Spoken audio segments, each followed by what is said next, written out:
is always a motorcycling icon, what started since 1932 and now carried forward in the form of J platform.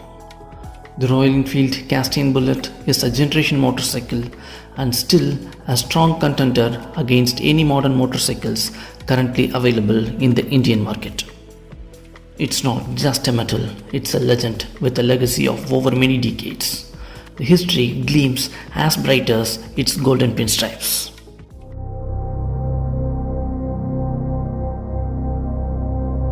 The immense popularity that grows day by day, and especially many youngsters showing more interest in buying an old cast-iron Royal Enfield Bullet.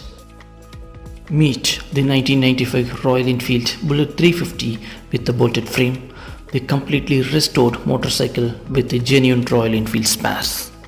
The fresh paint scheme gives a brand new look and gives a clear, bold visual statement. We can notice some brass items right from the pilot lamps and the engine at many places, which adds some additional beauty to this wonderful machine.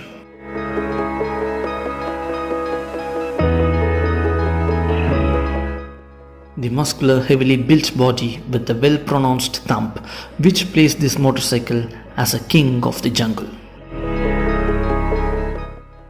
The crystal clear thump that hits the spot every single time when you ride the machine every day. Current gen, any modern day machines from any motorcycle brand will have a matter of 15 years lifespan and later dropped as scrap. But look at this motorcycle, it still delivers the pure motorcycling at 30 years of age and yet will serve for longer tenure if the emission norm permits. You can restore it or customize it according to your taste and ride as long as you wish to ride.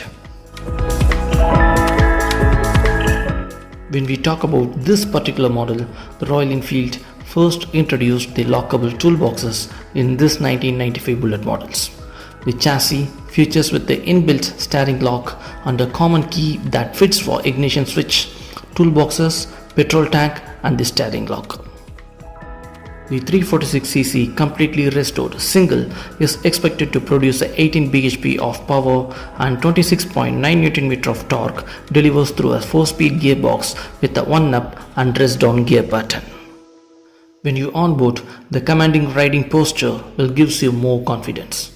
Even though it has a skinny tires, the road grip from the middle part of the tires were extremely good, but you can't expect the same amount of road grip from the tire edges if you try to lean fully into the corners as you do in a sports bike. To enjoy the character in a purest form, to experience the magical thump of this absolute beauty, you should pin the throttle in between 40 to 50 km/h speeds. The ultimate aim here is not to arrive quickly, but to arrive in style. The clutch levers were really harder to operate, especially when hanging around the tight stop-go crawling city traffic. The rear suspension with an adjustable preload gives a better cushioning at any bumpy roads.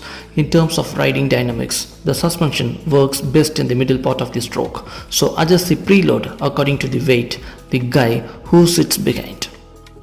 Power source is from a 12-volt 9A battery, meters and levers were the latest. Literally, these cast-iron models were not really meant for speed, but riding leisurely with a pride.